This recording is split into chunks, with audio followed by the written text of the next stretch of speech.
பிதா குமாரன் பரிசுத்தாவியின் நாமத்தினாலே ஆமென். அமர்வோம். இந்த ஆராதனையிலையும் நாம் ஆண்டவரை இணைந்து துதிக்கவும் தெய்வ வார்த்தைகளை கேட்கவும் ஆண்டவர் நமக்கு கொடுத்த நல்ல கிருபைக்காக ஆண்டவருக்கு நன்றி சொல்லுவோம். கர்த்தர் நம் ஒவ்வொருவரையும் ஆசீர்வதிப்பாராக. அற்புதங்களை தியானித்து வருகிறோம். இந்த நாளிலே ஆலயத்தில் நடந்த ஒரு அற்புதத்தை நாம் இந்த நாளின்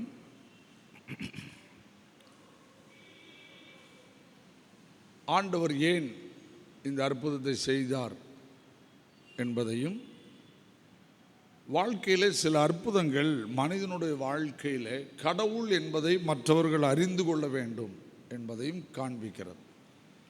அடையாளங்களினாலும் அற்புதங்களினாலும் வசனத்தை உறுதிப்படுத்தினார். அற்புதம் ஏன் நடக்கிறது? அடையாளமோ அற்புதம் நடந்தால் வசனம் என்ன செய்யும்? உறுதி பண்ணப்படும். வசனத்தை உறுதிப்படுத்துகிறவர் ஆண்டவர். ஆண்டவர் நான் கடவுள், நான் ஒருவரே ஆண்டவர், என்னை மீறி எந்த அதிகாரமும் கிடையாது என்ற இடத்தை அடிக்கடி யூதர்கள் மத்தியிலே செய்ய வேண்டிய கட்டாயம் வந்தது. என்னை நீங்கள் கேள்வி கேட்பதற்கு உங்களுக்கு அதிகாரம் கிடையாது, நான் தான் சகலத்துக்கும் அதிகாரி. அதனால தான் ஆண்டவர் சொன்னார் மத்தேயு 28ஆம் அதிகாரத்தில், வானத்திலும் பூமியிலும் சகல அதிகாரம் எனக்கு கொடுக்கப்பட்டிருக்கிறது என்று சொன்னார். நான் எதையும் செய்வேன், என்னை எந்த அரசாங்கமும் கேட்க முடியாது, எந்த சபை தலைவரும் கேட்க முடியாது. எனக்கு சகல அதிகாரம் இருக்கிறது. ஒருவனை போ என்றால் போக வேண்டும், வா என்றால் வர வேண்டும். எதற்கு என்று ஆண்டவர்கிட்ட என்ன செய்ய முடியாது, கொஸ்டின் பண்ணக்கூடாதுங்கிற அதிகாரத்தில் ஆண்டவர் வாழ்கிறார். அதிகாரம் என்பது இந்த உலகத்தின் நடுவிலே ஆங்காங்கே பகிர்ந்து கொடுக்கப்பட்டிருக்கிறது. ஆனால் எல்லா அதிகாரமும் ஒரே இடத்துல தங்கி இருக்கிறது. அது எங்கே? இயேசு கிறிஸ்துவினிடத்தில். இதை நாம் ஒத்துக்கொள்ள வேண்டும். இது இல்லை என்று எந்த ஆர்கியுமெண்ட்டும் பண்ண முடியாது. நீங்கள் புரிந்து கொள்ளும். நான் சமீப காலமாக என்னிடத்தில் அநேகர் ஜோமனை வரும்போது, அண்ணே என் மனைவியை நான் இப்படி சொன்னேன் கேட்கல அப்படிம்பாங்க. நான் அமைதியாக உட்காந்துருப்பேன். ஆனால் என் பையனை இப்படி சொன்னேன் கேட்கல, அமைதியாக உட்காந்துருப்பேன். முந்திலாம் பதில் சொல்லுவேன். இப்போ நான் கொஞ்சம் அதிகமாக ஜோம் பண்ணும்போது எனக்கு ஆண்டவர் ஒரு நாள் ஒரு கேள்வி கேட்டார். நான் ஏன் செயல்படாமல் இருக்கேன்னு நீ பார்த்து பதில் சொல்லு, உனக்கு பதில் வந்துடும்னார். அப்புறம் நான் கேட்டேன் ஒரு ஆள்கிட்ட, ஏன் உங்கள் வீட்டில் அந்த செயல்பாடு இல்லை? ஆண்டவர் என்ன செய்யலை? கிரியை செய்யலைன்னு நினச்சிக்கோ. அப்படி யோசிக்கணுமா? போய் ஜோம் பண்ண, ஆண்டவரே நான் உமக்கு கீழ்ப்படுகிறேன்னா அப்படின்னு ஒன்று தியானிச்சு பாரு, ஒன்று ஒப்புக்கொடு. அடுத்து நான் சொல்கிறவங்க கீழ்ப்படியாமல் இருக்கிறதுக்கு என்ன காரணம்னு போய் ஜெபம் பண்ணு. என்ன அவங்க கீழ்ப்படி என்ன, நான் என்ன செய்யணும்னு கேளு. அவங்க என்ன செய்யணும்னு ஆண்டவர்கிட்ட போய் கேட்காது. முடிஞ்சு போச்சு. நம்ம என்ன நினைப்போம்? அவன் கீழ்ப்படியாக்கு காரணம் என்ன? இவன் இவன் நமக்கு நம்மளை மதிக்கலை, நம்மளை சொல்லுங்க மனசுல எடுக்க மாட்டேங்கான், எவனோ ஒருத்தன் நம்மளை மனுஷனே மதிக்க மாட்டேங்க, இப்படி தான் ஆரம்பிக்கும். ஆனால் ஆண்டவர்கிட்ட தான் சகல அதிகாரமும் இருக்கு. அவர் சில ஆட்களை நம்ம முன்னாலே நம்மளை கேவலப்படுத்துகிற அளவுக்கு நடக்க வைக்காரு. ஏன் இதை புரிந்து கொள்றதுக்கு சக்தி நம்ம வாழ்க்கையில் வர வேண்டிய கட்டாயம் இருக்கிறது. அற்புதம் வேணுமா? கர்த்தர் எப்பொழுது செயல்படுவார் என்று அறிந்து கொள்ளணும். ஏன் செயல்பட மறுக்கிறார்னு அறிந்து கொள்ளணும். இந்த ரெண்டும் இல்லைன்னா மிராக்கிள் நடக்கவே நடக்காது. ஏன் இந்த மனுஷன் ஆண்டவர் போய் செயல்பட மாட்டேங்காரு? புரிந்து கொள்ளணும். இந்த மனுஷன் ஏன் செயல்படுறாரு அதையும் புரிந்து கொள்ளணும். ஏன்ட்ட செயல்படுறாரா செயல்படலையா? என் கூட இருந்து செயல்படுறாருன்னு சொன்னால் நீங்கள் சரியான நபர். உங்கள் கூட இருந்து செயல்படலை அப்படின்னா ஒன்றுமே செய்ய முடியாது. தாவீதுக்கு கொடுத்த அதே அபிஷேகத்தை தான் சவுலுக்கு கொடுத்தாரு. சவுலுக்கு கொடுத்த அபிஷேகத்தை தான் தாவீதுக்கு கொடுத்தாரு. 40 நாள் கோலியாத்து வரும்போது பயந்து ஒளிஞ்சது யாரு? சொல்லுங்க, சவுல். முத நாள் பார்த்த கொஞ்ச நேரத்தில் கோலியாத்தின் சத்தத்தை கேட்டு கொதித்து எழுந்தது யாரு? தாவீது. 2 பேர்ட்ட இருந்த ஒரே அபிஷேகம் தானே. ஏன் 2 பேர்கிட்டையும் கடவுள் செயல்படுற விதம் மாறுது? யோசிக்க. ஏன் சவுலுக்குள்ள அந்த வைராக்கியத்தை ஆண்டவர் கொடுக்கல? ஏன் அவனால் எழும்ப முடியல? அவனுக்குள்ள அபிஷேகம் இருந்தது உண்மை, செயல்படுற அளவுக்கு இல்லை. நம்மகிட்ட இருக்கு 3 விதமாக அபிஷேகம் செயல்படும். ஒன்று சுயத்தை வெளிப்படுத்தி செயல்படும், படிச்சுக்கோங்க, சுயம் வெளிப்படும் என்ன. இன்னொன்று கடவுள் திட்டத்தை வெளிப்படுத்தும். இன்னொன்று பிசாசனுடைய கிரியைகளையும் வெளிப்படுத்தும். இல்லைன்னா அமைதியாக இருக்க வைக்கும். இந்த 3 காரியமும் நடந்துக்கிட்டே தான் இருக்கும். இதில் எது நடக்குதுன்னு கண்டுகொள்றதுக்கு இருக்கிறது பிரச்சனை தான் பிரசங்கியாருக்கு பெரிய பிரச்சனை. புரியுதா? நான் 30 வருஷத்துக்கு முன்னால் ஊழியம் செய்யும் போது ஒரு நாட்டாருக்குள்ளன்னு ஒரு சபைக்கு போயிருந்தேன். அந்த சபையில் போனால் நான் ஞாயிற்றுக்கிழமை ஆறாவதுல பிரசங்கத்துக்கு இப்படி ஏறி நிற்கேன். ஒரு அம்மா அந்நிய பாஷையில் மூணு சத்தம் போடுறா. நான் அமைதியாக நின்றுட்டு இருக்கேன். எல்லாரும் சொல்கிறாங்க, அந்த சபையே அல்லேலூயா தோத்திரம் ஆண்டவரே அல்லேலூயா அக்கினி கூச்சிக்கிட்டு இருக்காங்க. நான் அமைதி, என்னடா இது பரிசுத்த ஆவியானவர் டிஸ்டர்ப் பண்ணுவாரா? எனக்கு அப்போ இந்த அளவுக்கு அனுபவம் கிடையாது. ஆனாலும் எனக்குள்ள உணர்வு இருக்குது, இந்த அம்மாவிட்ட இருக்கிறது சரியான ஆவில்லை. நான் அப்போ கொஞ்சம் இளம் ரத்தம் பார்த்தீங்களா, ஏசுவின் நாமத்தில் வாயை போத்துன்னேன், சத்தமே இல்லை. இப்போ எல்லாருக்கும் பயம். இவ்வளோ நாள் நம்ம சபையில் வெளிப்பாடு சொன்ன அம்மா என்ன ஆகிட்டு செயல்படாமல் ஆகிட்டேன் ஏன்னு. முடிஞ்ச உடனே என்கிட்ட கேட்டாங்க, ஐயா அதான் தாய்மார் செக்ரட்டரியா? அந்த அம்மா தான் தாய்மாருக்கு பொறுப்பு. நான் அவங்க தாய்மார் விளங்குன மாதிரி தாண்டி அம்மாட்டு போயிட்டேன். நான் சொல்கிறது புரியுதா புரியலையா? செயல்படுதல் எனக்குள்ள இருக்கிற பரிசுத்த ஆவியானவர் செயல்படணும்னா ஆண்டவர் என்ன கற்றுக் கொடுத்தார் தெரியுமா? நீங்கள் வேதத்தை படிச்சுடணும். ஏன்னா தீர்க்கதரிசியினுடைய ஆவி தீர்க்கதரிசிக்குள் அடங்கி இருக்கிறதுன்னு இருக்கு. நீங்கள் தீர்க்கதரிசினோன்னு வெளிப்பாடு சொல்றது இல்லை, கடவுளுடைய வார்த்தையை தீர்க்கமாக சொல்றவன் அடங்கி இருக்கணும். எப்போ வெளிப்படுத்தணுமோ அப்போதான் வெளிப்படுத்தணும். என்கிட்ட பிரதர் மோகன் சிலாசர்கிட்ட வெளிப்பாடு சொன்ன ஒருத்தன் என்கிட்ட வந்து சேர்ந்தான். என் ஃப்ரெண்டு என்கிட்ட கூட்டு வந்தான். என்னடாண்ணே இந்த நபர் வெக்ஸாகி இருக்காருண்ணேண்ணா. ஏன் அப்படின்னே, தெரியலண்ணே ஊழியமே வேண்டான்ட்டு வந்து உட்கார்ந்துட்டு இருக்காரு சொல்லிட்டு அவரை பற்றி எனக்கு சொன்னான். மோகன் சிலாசரசுடைய திருநெல்வேலி ஆஃபீஸில் இவர் வெளிப்பாடு, இவர் தான் தீர்க்கதரிசி அப்படின்னா. பின்னே எங்கே வந்தான் அப்படின்னே, என்னன்னு தெரிலண்ணே. என்ன ஒன்று அப்படி சொன்னேன், தம்பிங்க வா, மாதத்தில் ஒரு திங்கக்கிழமை உன்னோட ஒரு 4 மணி நேரம் செலவழிக்க. உன்னோட நான் தனியெல்லாம் உட்காந்து பேச விரும்பல. ஒரு 4 பேர் 5 பேர் வரவும், நான் உட்காந்து ஒரு மாடி எனக்கு கொடுத்துருக்காங்க, அந்த மாடியில் உட்காந்து ஜெபம் பண்ணுவோம். நான் உன்னோட ஆண்டவருடைய வார்த்தையை சொல்லி தருவேன், அதான் உண்மை அப்படின்னு. சரின்ட்டான். நான் ஒவ்வொரு மாதமும் 1 வருஷம் அவனோட செலவழித்தேன். ஒரு திங்கக்கிழமை ஒரு 3 மணி நேரம் அல்லது 4 மணி நேரம் வேதத்தை ஆழமாக சொல்லி கொடுப்பேன். நல்ல ஒரு ஜெபம் நடத்துவேன். ஒரு மணி நேரம் ஜெபம் பண்ணுவேன். ஆராதனை முடிஞ்சோன்னா என்ன சாப்பிட்டு தான் போன பாரு, அவர் தான் சாப்பாடு வாங்கி தருவார். சாப்பிடுவேன், வீட்டுக்கு போயிடுவேன். கடைசி ஜெபம்னு எனக்கு தெரியாது. நான் ஜெபம் பண்ணிகிட்டு இருக்கும்போது ஆண்டவர் என்னோட பேச ஆரம்பித்தார். மகனே, இந்த மனிதனுக்கு நீ ஒரு வெளிப்பாடு சொல்ல போகிற அப்படின்னா. நான் சொன்னேன், ஆண்டவரே வெளிப்பாடு சொல்ல தான் விலங்குலேருந்து உட்காந்துருக்கான் அப்படின்னு. நீ சொல்லு அப்படின்னாரு. எனக்கு தெளிவாக தெரிஞ்சிருச்சு, ரைட், இந்த ஆளுக்கு ஆண்டவருடைய வார்த்தையை நான் சொல்லணும் அப்படின்னு சொல்லி நான் அமைதியாக இருந்தேன். எபனேசரனே இங்கே வாங்க அப்படின்னேன். என்னன்னாரு, தோளில் கை போட்டுக்கிட்டேன். அக்கா லெக்சரரான்னு கேட்டேன். ஆமாம், அக்கா வழியாக உங்களுக்கு ஒரு 25 லட்சம் ரூபாய்க்கு ஒரு வீடு கிடைக்க போகுது. இது ஜூன் மாதம், அது மாதிரி ஆகஸ்ட் மாதத்துக்குள்ளே கிடைக்கும். நீங்கள் ஒன்றுமே செய்ய வேண்டாம், அவனே லோன் போட்டு அவனே எடுத்து அவனே தந்துடுவான்.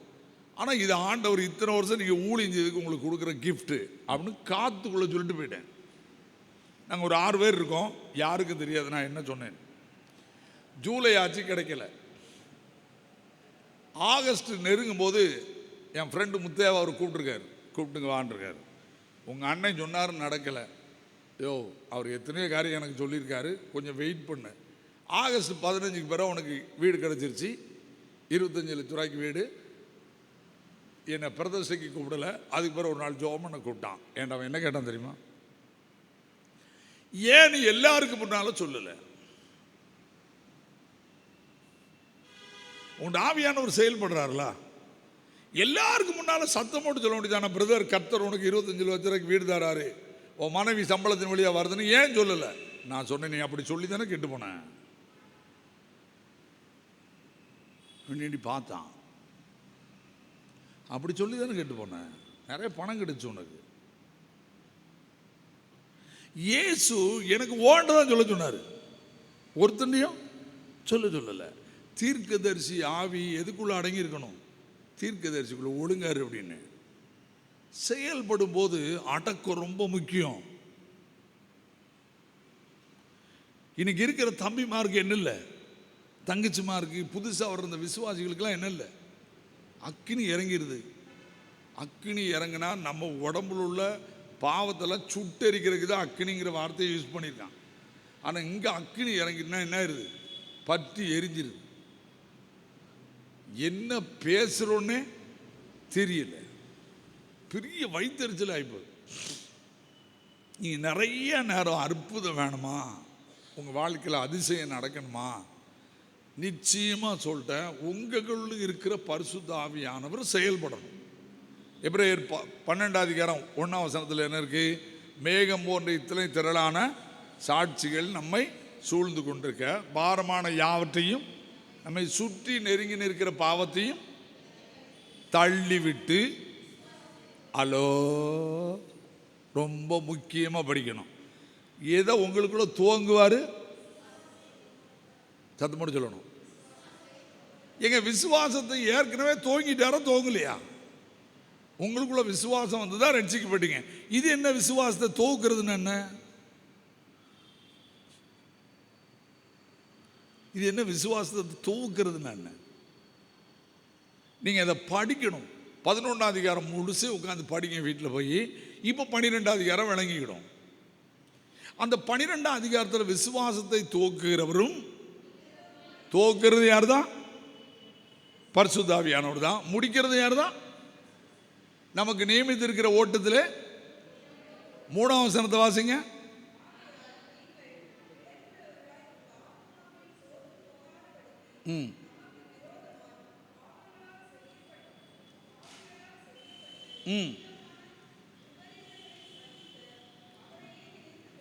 நீங்க யாரை நினைக்கணும்?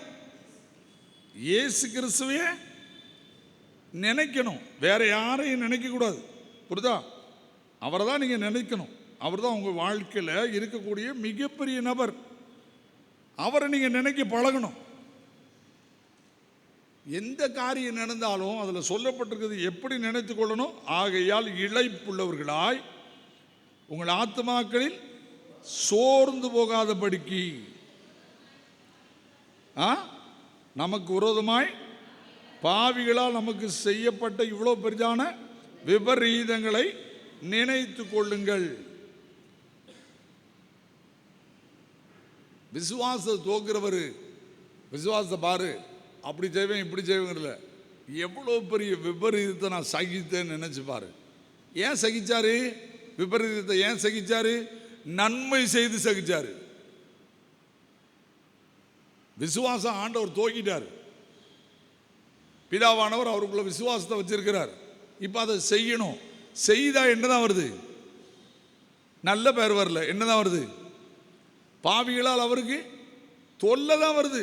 அதுதான் இந்த இன்னைக்குள்ள அற்புதம். அதுதான் இன்னைக்குள்ள அற்புதம். இப்போ நீங்கள் மத்தேயு 12ஆம் அதிகாரத்துக்குள்ளே வாங்க, அதில் வந்துட்டு அங்கே போவோம். அப்போ தான் அந்த லூக்கா 6ஆம் அதிகாரம் விளங்கும். மத்தேயு 12ஆம் அதிகாரத்துக்குள்ளே வாங்க. அதிகாரத்தில் வந்துட்டீங்களா? இப்போ வாசிங்க 7ஆம் வசனத்தை வாசிங்க. பலியை அல்ல இரக்கத்தையே விரும்புகிறேன் என்பது கருத்து இன்னதென்று அறிந்திருந்தீர்களானால். இப்போ நீங்கள் நல்லா புரிஞ்சுக்கோங்க. எதை அறிந்து கொள்ளணும்?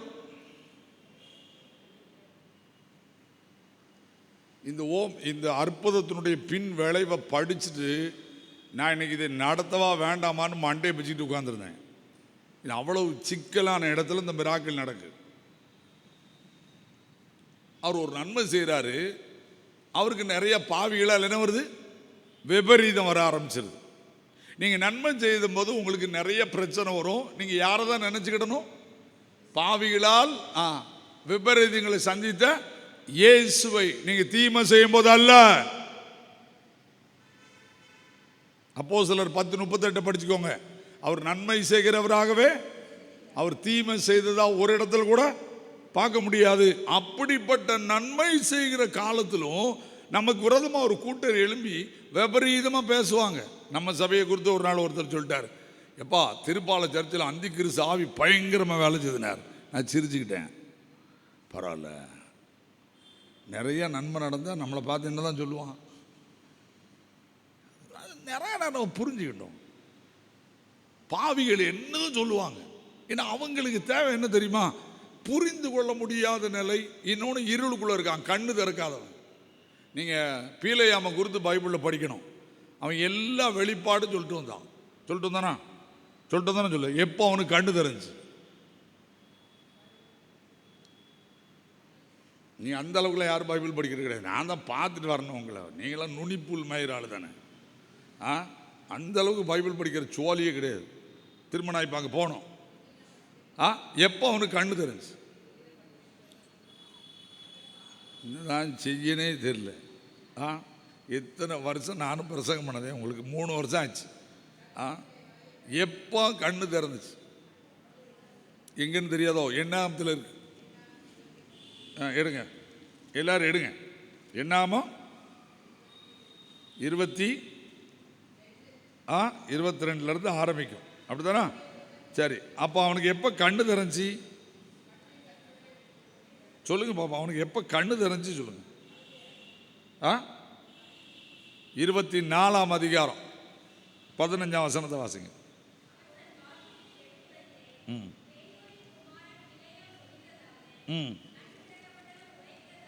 என்னது? இதுக்கு முன்னால 3 வெளிப்பாடு சொல்லிட்டான்.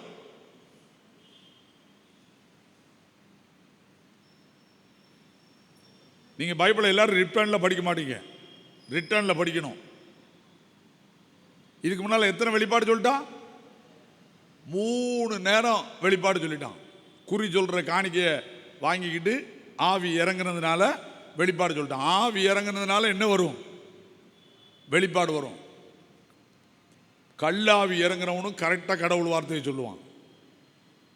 வேதத்தை நல்லா படிச்சுக்கோங்க சொல்லிட்டேன். ஆனால் எப்பந்தான் அவனுக்கு கண்ணு திறக்கு? எப்போ அவனுக்கு கண் திறக்கு? நீங்கள் நல்லா புரிஞ்சுக்கிடணும். நான் என் ஜனத்தாடத்துக்கு போகிறேன், பிற்காலத்தில் இந்த ஜனங்கள் உம்முடைய ஜனங்களுக்கு செய்வது இன்னதென்று உனக்கு தெரிவிப்பேன் வாரும் என்று சொல்லி தன் வாக்கியத்தை எடுத்துரைத்து பேரும் குமாரன் இவனுக்குள்ள இன்னைய வரைக்கும் பண ஆசை போகல. இப்போ வரைக்கும் பண ஆசை போகல. ஏன்னா பாலாக்கு என்ன செய்ய மாட்டேக்கான், உனக்கு ஒன்றும் தர முடியாது போன்னு விரட்டிட்டான். போயா என்னை ஆண்டவர் பார்த்துக்கிட்டு வரது திரும்பி போகல. இப்போ நிற்கிறான், நின்றுட்டு யோசிக்கான். எது இல்லை, காசு கிடைக்கல, எல்லாம் கிடைச்சிருச்சு, காசு கிடைக்கல. இப்போ ஆண்டவர் பார்க்குறாரு. நான் உன் கூட இருந்து செயல்படுறேன், இப்போ கண்ணை திறக்க பாரு. கண்ணை திறந்துட்டு சொல்றாரு, ஒரு நட்சத்திரம் ஒன்று தோன்றும், படிச்சுக்கோ. அப்ப நாசமா போயிடுவான் இந்த பாலாக்கு. போவா அழிஞ்சு போகும், ஜாக்கிரதையாரு. நீங்க அதை பின்னால படிச்சு பார்த்தீங்கன்னா இருக்கும். யாக்கோபிலிருந்து ஒரு நட்சத்திரம் உதிக்கும், ஒரு செங்கோல் இஸ்ரவேலிலிருந்து ஒரு பய செங்கோல் இருக்காது, ஒரே ஒரு செங்கோல் தான் இருக்கும். யார் செங்கோல்? இயேசு கிறிஸ்துவின் செங்கோல் மட்டும் தான் இருக்கும். இது ஆண்டவர் ஏன் சொன்னார் தெரியுமா? என் அறிவு கேட்டவன பணத்துக்காக திரும்பவும் வாரிய இவன் அதுக்கப்புறம் தான் போய் இஸ்ரவேல் ஜனங்களை வேசித்தனம் செய்ய சொல்லி ஐடியா கொடுப்பான். இவன் தான் ஐடியா கொடுத்தாள். அவங்கள நீங்க கொல்லணும்னா பரிசுத்தத்திலிருந்து என்ன செய்யணும்? விளக்குனா அவங்க கடவுளை அவங்கள விட்டு விலகிடுவார். பரிசுத்தத்தை விட்டு விலக்கிடணும். அன்னையிலிருந்து இன்னை வரைக்கும் போராடிக்கிட்டே இருக்கான். சபையிலிருந்து பரிசுத்தத்தை விட்டு விலக்கிடணும். இதான் உண்மை. இதான் கடைசி காலத்தில் நடக்கக்கூடிய பெரிய கொடுமை. 2 தெசலோனிக்கர் 2ஆம் அதிகாரத்தை படிச்சுக்கோங்க. கடைசி நாட்களில் ஆணோட ஆண், பெண்ணோட பெண், பெண்ணோட பெண், பெண்ணோட ஆண், எல்லாம் விபச்சாரம் தலை விரிச்சு ஆடும். சபைகளே ஆடும். இப்போ நிறைய சபைகளில் பரிசுத்தமே கிடையாது. பரிசுத்தத்தை பற்றி பேசுறதுக்கு நபரும் கிடையாது. ஏதோ ஒன்று நடந்துகிட்டு இருக்கு, ஆராதனை ஒன்று நடக்கு, அவ்வளோதான். என்ன பாஸ்டருக்கு 10 பொண்டாட்டி இருக்கு, எந்த ஆள்கிட்ட என்ன இருக்குன்னு கண்டுபிடிக்க முடியல. ஆனால் இதை சொன்னீங்கன்னா உனக்கு விபரீதம் தான் நடக்கும். கடவுள் வார்த்தை இப்போ சொன்னீங்கன்னா உனக்கு விபரீதம் தான் நடக்கும். ஏன்ட ஒரு அம்மா ஜோமனை வந்தாங்க, ஐயா எனக்கு ஒரு பெரிய வியாதியிலிருந்து ஆண்டவர் விடுதலை கொடுத்துட்டாரு. சரி, ஆண்டவர் எனக்கு தீர்க்க தரிசனம் சொல்றாரு. சரி, வேற வேற இல்லை, ஆண்டவர் என்னோட பேசுகிறார். வேற ஆண்டவர் இன்னைக்கு உங்களை எங்கள் வீட்டில் தங்க சொன்னார். உன் வீட்டில் தங்கக்கூடாதுன்னு என்னை 3 நாளைக்கு முன்னாலே வார்ன் பண்ணிட்டார்.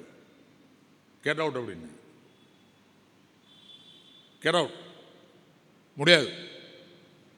இதுக்கு மேலே நான் ஒன்று பேச விரும்பல, இடத்த காலி பண்ணிடு. எவ்வளவு கஷ்டப்பட வேண்டியதுன்னு புரிஞ்சுக்கோங்க. உன் ஆண்டவர் பேசினார்னு சொல்லுவார். உன்னை தொட்டதெல்லாம் உண்மை, உன்னை அற்புதம் சொன்னார்லாம் உண்மை, அதெல்லாம் ஒத்துக்கிறேன். ஆனால் நீ மனமா இல்லையே, நீ ரசிக்கப்படலையே. நான் கேட்டேன்னா உனக்கு கோவம் வந்துடும். வேண்டான்னு நினைக்கிறேன், நீ போயிரு அப்படின்னு சொன்ன. நான் ஏன் சொல்றேன்னா, செயல்படுகிற விதங்கள்ல அந்த அம்மா என்னை திட்டிட்டு தான் போச்சு. நான் சொன்னேன், அது நீ திட்டுவான்னு பைபிள் எழுதி வச்சிருக்க. பாவிகளால் எங்களுக்கு விபரீதம் வந்தே தீரும். நாங்க இதை ஏற்றுக்கொள்ளவே முடியாது. நீங்க படிக்கணுங்க. அற்புதம் நடக்கணுமா? இயேசு செய்யறாரா, வேற யாரும் செய்யறானான்னு கொஞ்சம் உட்கார்ந்து என்ன செய்யணும்? என்ன பாக்கியில் என்ன அற்புதம் இயேசு செய்யறாரா, வேற யாரும் செய்யறானான்னு கொஞ்சம் உட்கார்ந்து என்ன செய்யணும்? பார்க்கணுங்க. சும்மா பைபிளை தூக்கிட்டு வந்து அற்புதம் நடக்கணும் ஓடக்கூடாது. என்ன அந்த அம்மா வெளிப்பாடு சொல்லுது, இந்த அம்மா வெளிப்பாடு சொல்லுது, அந்த அம்மாட்ட வல்லம் இருக்குது, இந்த அம்மாட்ட வல்லம் இருக்குது, இதெல்லாம் தயவு செய்து கொஞ்சம் விட்டுருங்க. சொல்லிட்டு அற்புதத்தை நம்பி ஓடாதீங்க. பாவ உணர்வுக்குள்ளே ஒருத்தவங்களை கொண்டு போனான்னா அவன் சரியான ஊழியக்காரன். உங்களை பரிசுத்தத்துக்குள்ளே கொண்டு போனான்னா அவன் சரியான ஊழியக்காரன். ஆனால் நீங்கள் இந்த உலகத்தில் அற்புதத்தை நம்பி ஓட ஆரம்பிச்சிங்க, உங்கள் வாழ்க்கையில் கடுமையான விபரீதங்களை நீங்கள் சந்திக்கணும். கடைசியில் உங்களுக்குள்ள இருக்கிற ஆவியும் பறிபேறும். இந்த கடைசி காலத்துக்குள்ளே வந்துட்டோம். புரியுதா? வாசிங்க உபாகமம் 13ஆம் அதிகாரம். உபாகமம் 13ஆம் அதிகாரம் 1ஆம் வசனத்துலேருந்து படிங்க. ஆண்டவர் இஸ்ரவேல் ஜனங்களுக்கு கொடுத்த காலிங்க பாருங்க. நல்ல பைபிளை படிச்சுக்கோ. உங்களுக்குள்ளே நீங்கள் என்னைக்குமே நிறுத்தி படிக்க மாட்டேங்க. சபைக்குள்ளே, அந்த காலத்தில் இஸ்ரவேலுக்குள்ளே, அந்த காலத்தில் ரட்சிக்கப்பட்ட ஜனம் யார் மட்டும்தான்? அந்த காலத்தில் ரட்சிக்கப்பட்ட ஜனம் யார் மட்டும்தான்? யூதர்கள் மட்டும்தான் அவர்களோட பின்பற்றி இருந்த. மற்ற யாருக்கும் ரட்சிப்பே கொடுக்கல. ஏன்னா தெரிந்து கொள்ளப்பட்ட ஜனம் யார் மட்டும்தான்? யூதர்கள் மட்டும்தான். ஆண்டவர் அவங்களுக்கு காலையும் கொடுக்காரு பாருங்க. உங்களுக்குள்ளே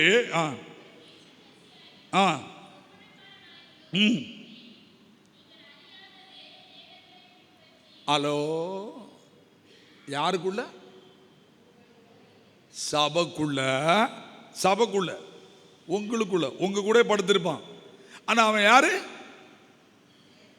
நீங்க சொல்ற யெகோவா தேவன் அவன் வழங்கல. அவன் வேறொரு தேவனை சொல்றான். அறியாத தேவர்களை பின்பற்றி ஹலோ, என்னது என்னது என்னது என்னது? நல்ல பைபிளை படிக்கணும். இஸ்ரவேல் ஜனங்கள் ரட்சிக்கப்பட்ட மக்கள், அவங்களுக்குள்ளே தனியாக பிரிஞ்சிருந்தாங்க. நீங்கள் அதை எண்ணாம வீட்டில் போய் படிச்சுக்கோங்க. இது யாரோடும் கலவாத ஜனம், பிரிந்திருக்கிற ஜனம்னு யார் சொன்னா? பிலேயாம் சொன்னான். அந்த ஜனத்துக்குள்ள ஒருத்தன் உள்ள உட்கார்ந்துக்கிட்டு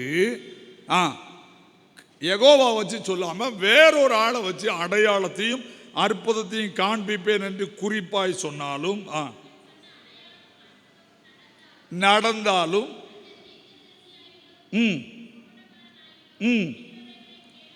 என்னது என்னது என்னது?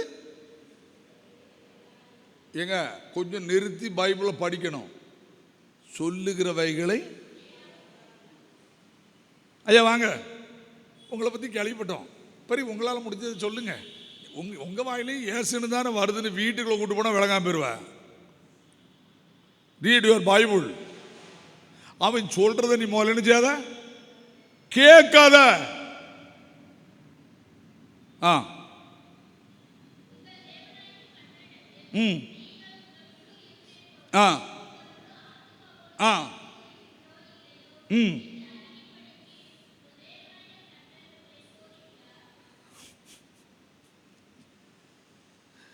என்ன செய்யறாரா?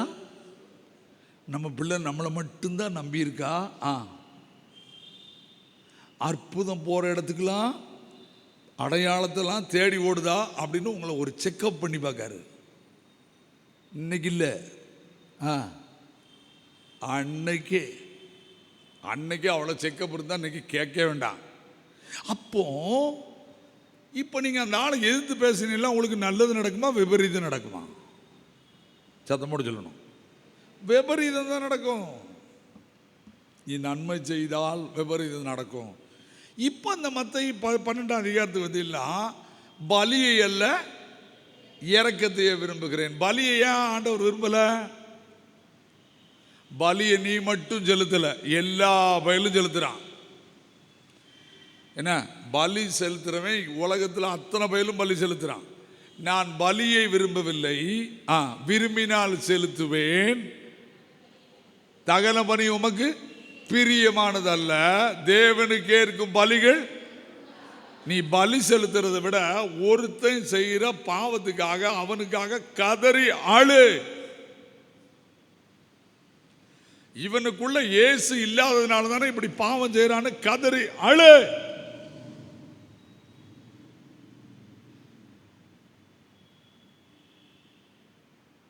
பலியை அல்ல இரக்கத்தையே விரும்புகிறேன். ஆண்டவர் இவன் மேல இறங்கலையே. ஒருத்தன் தப்புன்றான்னா நான் அவனுக்கு அழணும். ஆண்டவரே, இவனை நீர் இன்னும் சந்திக்கலையே, இவனை இன்னும் ரட்சிக்கலையே, அவனுக்காக ஜெபம் பண்றதை விட்டுட்டு அவனுக்கு அழ ஆரம்பி. ஒட்டையனும் உள்ளம். இதை தான் அங்கே எழுதுறாரு. புரியுதா? இப்போ நல்லா புரிஞ்சுக்கோங்க. அந்த 51ஆம் சங்கீதம் தீர்க்க தரிசன சங்கீதம். நல்லா புரிஞ்சுக்கோங்க. என்ன, நான் இதை ஒரு சபையில் பிரசங்கம் பண்ணேன். இன்னை வரைக்கும் என்ன சபைகள் உள்ள விட மாட்டேட்டான். இன்னை வரைக்கும் விட மாட்டேங்கான். கேட்டால் ஒருத்தர் சொல்லியிருக்கான், பலியை அல்ல அப்படின்னு எடுக்காரு. பலியே அவர் விரும்பல. அப்போ எதை விரும்புகிறார்? நாங்கள் தோத்திர பலியை சொல்லி சொல்லி ஜெபம் பண்ணிக்கிட்டு இருந்தானுவேன் அந்த முழு உபவாச ஜெபத்தில். நான் உங்கள் பலியை அவர் விரும்பலை. எதை விரும்புகிறாரு? சத்தம் சொல்லுங்க. நம்ம ஆலன் பாலன்னே இருக்காரு. என்ன புதுசாக அந்த நாட்டுக்கு ஒன்று கொண்டு வந்தார். என்ன தெரியுமா? 1000 தோத்திர பலி. நான் குறை சொல்கிறேன்னு நினைக்காதீங்க. நம்ம ஆண்டவர் எங்கே தான் வாசம் பண்ணுறாரு? துதிகளுக்குள்ளே தான் வாசம் பண்ணிக்கிட்டு இருக்காரு.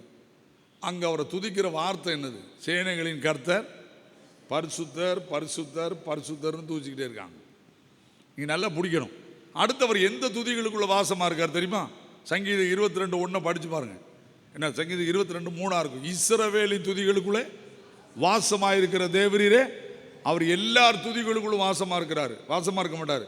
ரட்சிக்கப்பட்டவன் துதிகளுக்குள்ள மட்டும்தான் வருவார். அங்கதான் இருக்கு. அதனால தான் 22ஆம் சங்கீதத்தில் எழுதுறான், இஸ்ரவேலின் துதிகளுக்குள்ளே வாசமாக இருக்கிற தேவரீரே. நீங்க துதித்த ஆரம்பிச்ச உடனே உங்களுக்குள்ள ஒருத்தர் வந்து உங்களை பரிசுத்தமாக்குவார்.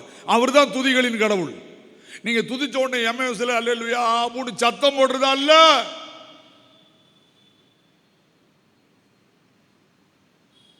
என்னை சுத்தப்படுத்த வருகிற ஆவியானவர் தான் சரியானவர். இதை சொன்னா இப்ப விபரீதம் தான் நடக்கும். இவனையா பூசா சொல்றாரு. புரியுதா? இப்ப நீங்க பாருங்க, பலியை அல்ல இரக்கத்தையே விரும்புகிறேன் என்பதின் கருத்து என்ன அப்படின்னு சொல்லிட்டு என்ன சொல்றான் வாசிங்க பார்ப்போம். அந்த 12ஆம் அதிகாரத்துக்குள்ள 7ஆம் வசனத்தை வாசிங்க.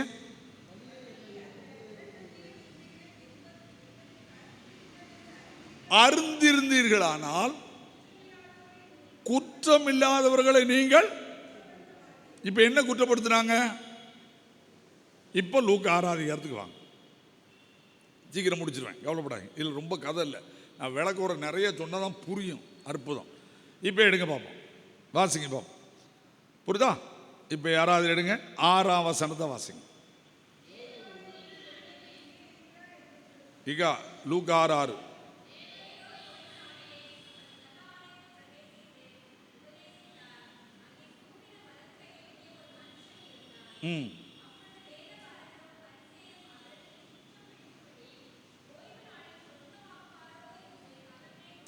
இப்போ நான் ஒரு கேள்வி கேட்க, நான் ஒரு ஐயர்வாள், எனக்கு போதிக்கிற வர இருக்கு. ஒரு வேளை சில நேரம் அற்புதம் நடக்கும். இப்போ ஒருத்தர் ரெகுலராக வாராரு, வந்து அவருக்கு ஒரு பலவீனம் இருக்கு. இப்போ எனக்கு என்ன இருக்கணும்? ஆண்டவரே இவரை நீர் ரட்சியும்னு ஜெபம் பண்ணணும். இல்லைன்னா யாரை கொண்டாவது இந்த பலவீனத்தை மாற்றும், இந்த பிரச்சனைக்கு முடிவு தாரணும்னு ஜெபம் பண்ணணும். இந்த ரெண்டையும் விட்டுவிட்டு ஓய்வு நாளில் வந்து யாரும் என்ன செய்யக்கூடாது.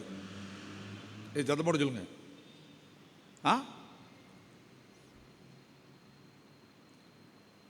ஒன்றும் சத்தமே வரமாட்டேங்க. ஓய்வு நாளில் என்ன செய்யக்கூடாது? யாரையும் சுஸ்தமாக்கக்கூடாது. ஏன்னா அது ஓய்வு நாள். அது என்ன நாள்? சத்தப்பட்டு சொல்லுங்க. ஓய்வு நாள். அதனால் என்ன செய்யக்கூடாது? சுஸ்தமாக. நம்ம ஆளுக்கு எப்படி இருந்திருக்கான் பார்த்துக்கோங்க. அதுக்கு என்ன பேர் வச்சுருக்கான் தெரியுமா? மிஸ்னாவின் சட்டம் அப்படின்னு ஒரு சட்டம் வச்சுருக்காங்க. என்ன சட்டம்? மிஸ்னாவின் சட்டம். சாயங்காலம் 6 மணி வரைக்கும் யாரையும் தொடக்கூடாது. ஆனால் மாடு தண்ணிக்குள்ள உழுதுட்டு வைங்க, பேச மாட்டேங்க, அதை போய் தூக்கி விடணும். ஏன்? சாயங்காலம் பால் குடிக்கணும். நான் சொல்றது புரியலையோ? நான் இப்படி வில்லங்கமா சிந்திக்கிறாள். மாடு தண்ணிக்குள்ள உழுந்துட்டுனா அதை தூக்கி அதில் பால் கறந்து கொடுக்கணும். அதை கொண்டு போய் இந்த ஆளுகளுக்கு கொடுத்தா கர்த்தர் உன்னை ஆச்சரியப்பாரு, சாயங்காலம் குடிச்சுக்கிடுவான். ஆனால் ஒரு மனுஷன் தண்ணிக்குள்ள விழுந்தா சத்தம் வேற மாட்டேங்குது. தம்பி 6 மணி வரைக்கும் தொங்கிக்கிட்டே இரு, என்ன நல்லா இருப்பா. இன்னைக்கு என்ன நாள்? என்ன நாள்? ஓய்வு நாளா?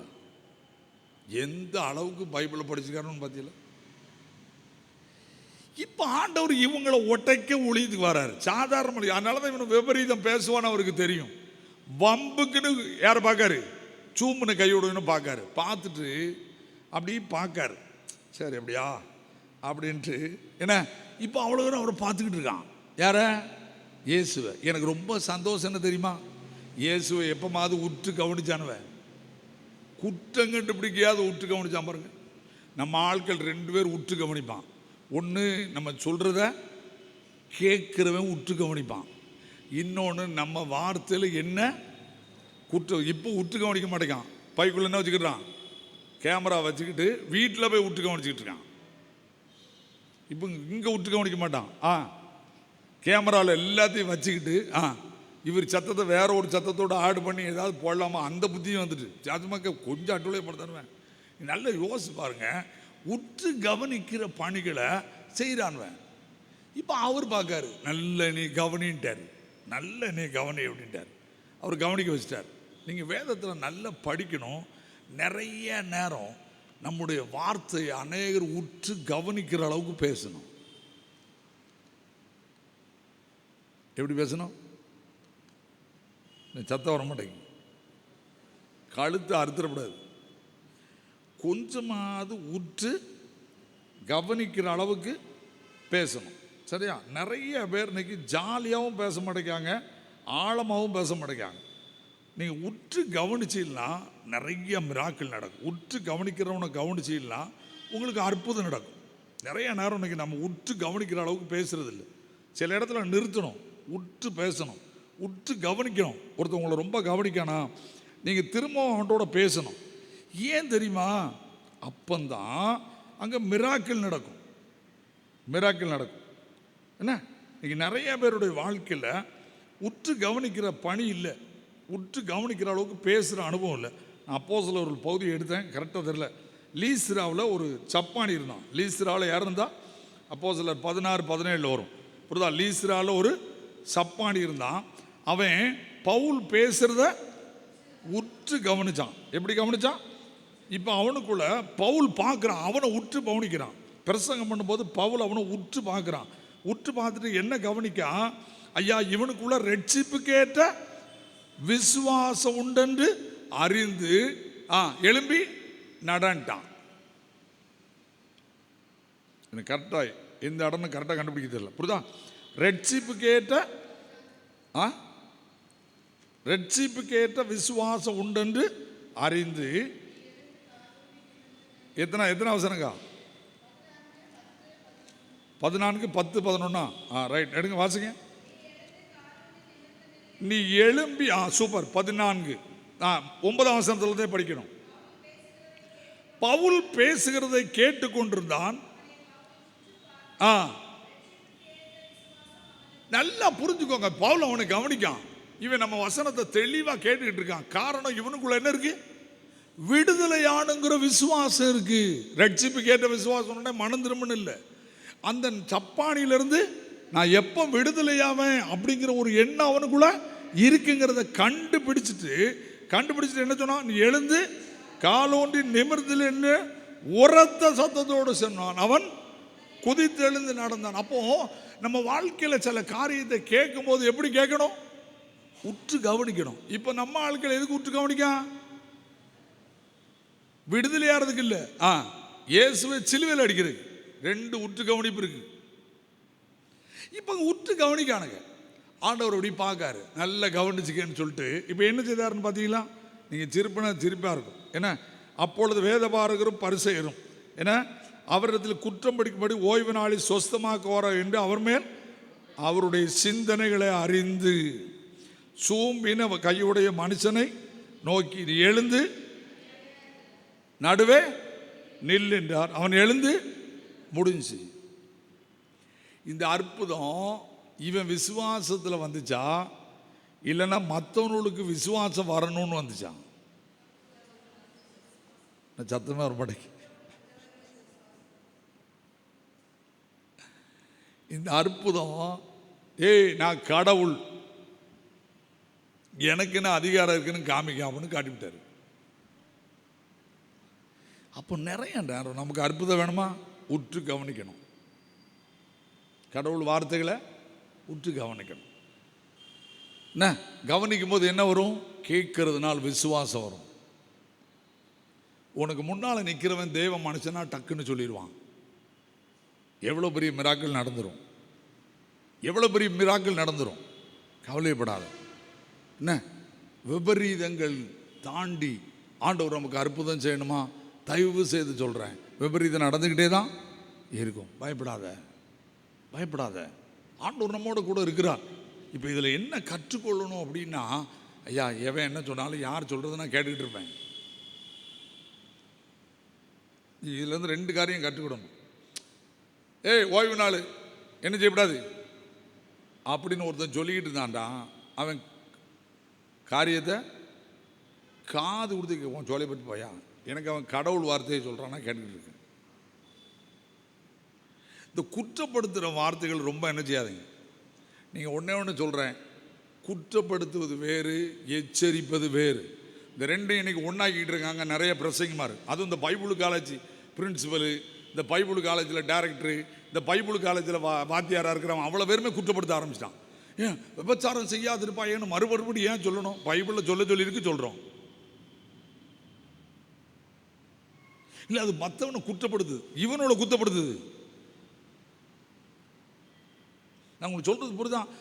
வேத வசனத்தை ஒருத்தன் சொல்லி காட்டுறான்னா அது குற்றப்படுத்துறதே கிடையாது. குற்றப்படுத்துறதுன்னா என்ன தெரியுமா, நீங்கள் காப்பி குடிச்சிக்கிட்டு இருக்கும்போது ஒரு ஈ உள்ளே விழுந்துட்டுன்னு வைங்க,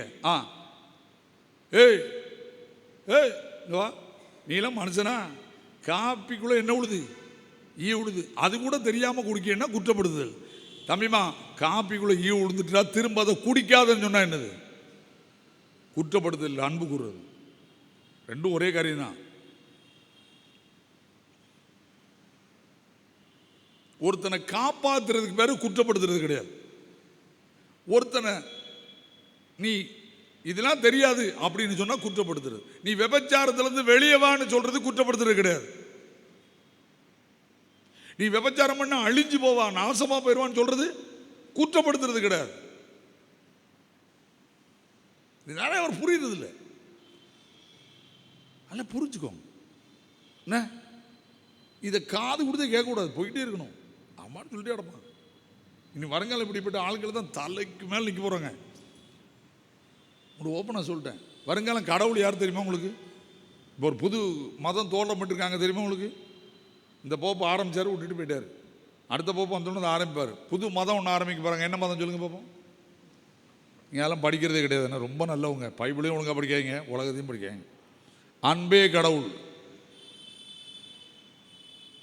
லவ் இஸ் a God.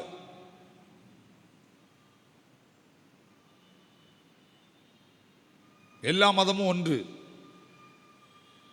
இதான் அடுத்து வரக்கூடிய பெரிய பெரிய ஆபத்து திருச்சபைக்கு. இது நிறைய பேர் பின்பற்றுவாங்க. ஏன்னா பாவத்தை சொல்லவே கூடாது.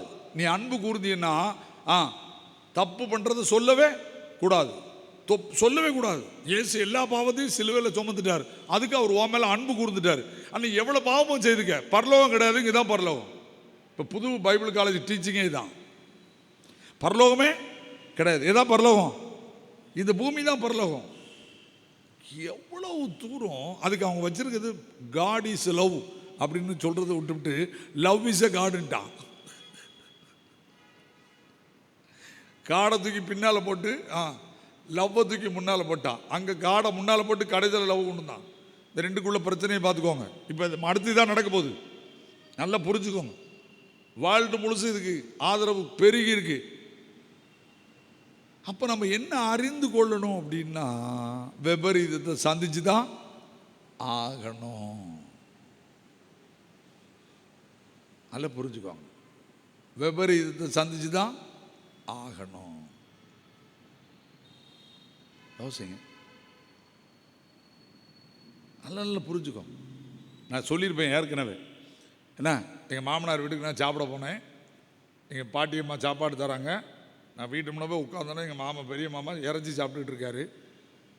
என் மகன் என் மகா 2 பேரும் சின்ன பிள்ளைகள் வந்து அவங்க இறைச்சிக்கு ஆசைப்படுறாங்க.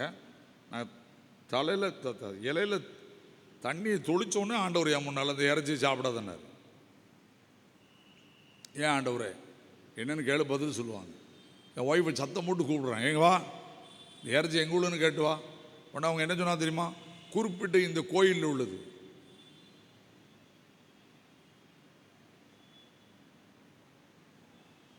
நான் சொன்னேன் வைக்காத துருடு. இப்போ ஆண்டவர் என்னை குற்றப்படுத்தினாரா தப்பு வச்சாரா?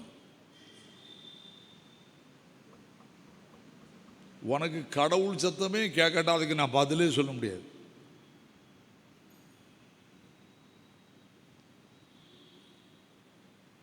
நல்லா புரிஞ்சுக்கோங்க. இது இனிமேல் தான் வரப்போகுது. குற்றப்படுத்துகிற கூட்டம் பெருக போகுது. உண்மையாக பிரசங்கம் பண்ணுறவனை பூரா இவன் குற்றப்படுத்துகிறான், இவன்ட்டு அந்தி கிறிஸ்து ஆகிருக்குன்னு சொல்லுவான். ஏன்னா இவன் அவ்வளோ பேரும் பணத்துக்கு போயிட்டான். பிரசங்கமார் அவ்வளோ பேரும் பணத்துக்கு தானே வித்துட்டான்.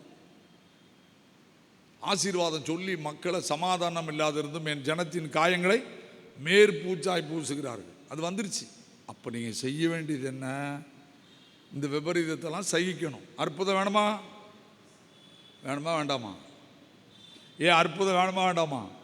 அப்போ அற்புதம் வேணும்னா அந்த சூப்பனை கையுடையவன் இருக்கான் பாருங்க, ரெகுலராக கோயிலுக்கு வரான். ரெகுலராக கோயிலுக்கு வந்து இந்த பிரசங்கம் பண்ண அவ்வளோ எப்படி கணிச்சான் தெரியுமா? இவனும் நம்மகிட்ட கோயிலேருந்து இந்த சூம்பினை கையை வச்சு காணிக்க வாங்குவான். அவனுக்கு எந்த கை சூம்பி இருந்துச்சுன்னு எனக்கு தெரியல. பைபிள் அப்படி சரிவே இல்லை. இருக்கோ எந்த கை? வலது கை. சூப்பர், வலது கை சூம்பி இருக்கு. அப்போ எதை வச்சு காணிக்க போட்டிருப்பான்? சத்தமோடு சொல்லணும். இடது கையை வச்சு ஐயர்வாளை எதை வாங்கிடுறான்? பிசப் எதை வாங்கிருந்தாரு? சொல்லுங்க. காணிக்கையை வாங்குறாரு. ஆனால் வலது கை என்ன ஆயிடப்படாது? சத்தமோடு சொல்லுங்க. வலதுகை என்ன ஏறப்படாது? சரியா ஏறப்படாது. சரியானா இவன் வேலைக்கு போயிடப்படாது, கோயிலுக்கு வந்துடப்படாது.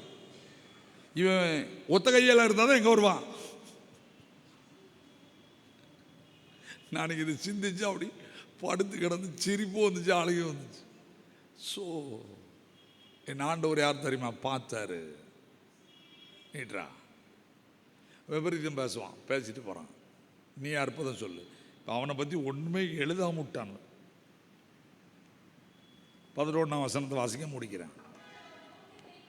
என்னது என்னது எல்லாரும் எடுக்கணும். நான் கதை சொல்லலை. சபையின் ரியாக்ஷன் என்ன?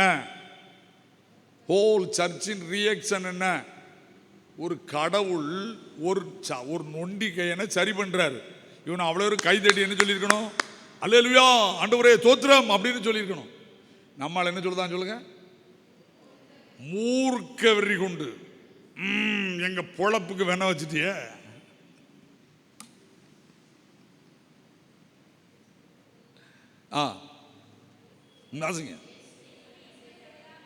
இயேசுவை என்ன செய்யலாம் என்று இப்பதான் அவர் பார்த்தாரு. இனிமே இவனோட்ட உட்கார்ந்துருந்தா நம்ம 12 பேரும் ஆளுக்கு ஒரு கட்டக்கம்பு தூக்கி சாத்திடப்படாது அப்படின்ட்டு பார்த்தாரு. அவர் ஒருத்தடையும் சொல்லலை. வெறுன்னு எலும்பி எங்கே விட்டார்? மலையில் போய் விடிய விடிய உட்கார்ந்து என்ன செய்தார்? நான் சொல்கிறது புரியுதா? அதுக்கப்புறம் தான் 12 பேரையும் செலக்ட் பண்ணாருன்னு இருக்கு. அப்போ நம்ம நன்மை செய்தா விபரீதம் எங்கே தான் வந்து முடியும்? இவனை விட்டா சிக்கல். கவலைப்படாதீங்க, ஆண்டவர் நம்மோடு இருக்கிறார். கண்களை மூடுவோம், தலை தாழ்த்துவோம், ஆண்டோட ஒப்பு கொடுப்போமா? ஆண்டவரே, நாங்கள் அற்புதம் பெற விரும்புகிறோம். எங்களை சோதிக்கிறீர். உம்முடைய நாமத்தையே சொல்லாதவனை கொண்டு அற்புதம் செய்கிறீர், சோதிக்கிறீர். நாங்கள் அதில் தப்ப வேண்டும். எங்களுக்கு அற்புதமே நடக்கக்கூடாது. இந்த கோயிலில் வந்து தினமும் காணிக்க போட்டுக்கிட்டே இருக்கணும் அப்படின்னு ஒரு கூட்டம் காத்துக்கிட்டே இருக்கு. ஆனால் பைபிளை தூக்கி பிரசங்கம் பண்ணும், பாட்டு படிக்க எல்லாம் செய்யும். எந்த கிருபையும் இல்லாமல் ஊழியம் செய்கிறவங்க பெருகி இருக்கிற ஒரு காலம் இது. அட்லீஸ்ட் மனது இறக்கம் கூட இல்லாமல் வாழ்கிறாங்க. மனது இறங்கி கூட போய் அந்த சப்பானியையோ அல்லது கை நீட்டும் கொடுக்க ஜெபம் பண்ணுற ஒரு எண்ணம் கூட இல்லை.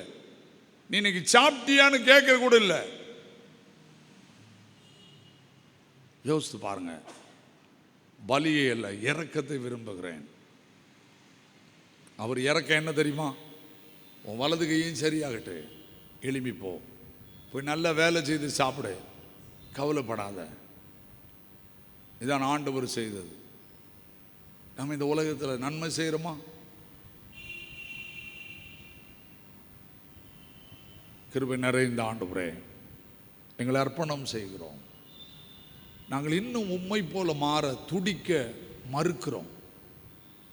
சடங்காச்சாரங்களும் ஆண்டவரே எங்களுக்குள்ளே இருக்கிற சில காரியங்களும் எங்களை அடக்குகிறது. நாங்கள் அதையெல்லாம் உடைத்து எறிய வேண்டும். உம்மை போல சில இடங்களில் நாங்கள் இந்த உலகத்திலே எங்கள் திருச்சபை வைத்திருக்கிற சடங்காச்சாரங்களை எரிய வேண்டும். அதையெல்லாம் தூக்கி எறிந்தால்தான் நாங்கள் இந்த உலகத்தின் விபரீதம் என்ன வந்தாலும் தப்ப முடியும். இதெல்லாம் எரிந்தீர், தைரியமாய் அற்புதம் செய்தீர்.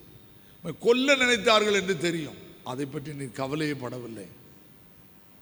ஆண்டவரே, நாங்களும் எங்களுக்கு நன்மை செய்ததனால் வருகிற பாடுகளை எதிர்நோக்கி துணிந்து நன்மை செய்யவும். எங்கள் திருச்சபை நன்மை செய்வதனால் ஒரு நாள் இயேசு எங்களை பார்த்து வாருங்கள் என்று சொல்லுவாரே, அந்த அழைப்புக்கு நாங்களும் தகுதி உள்ளவர்களாய் மாறவும் எனக்கும் எங்களுக்கு உதவி செய்யும். இந்த வார்த்தைகளை கேட்கிற அத்தனை பேரும் நன்மை செய்வதற்கு தங்களை விற்று போட பலன் தாரும். இயேசுவின் மூலம் ஜெபிக்கிறோம் பிதாவே, ஆமென். சொல்லு.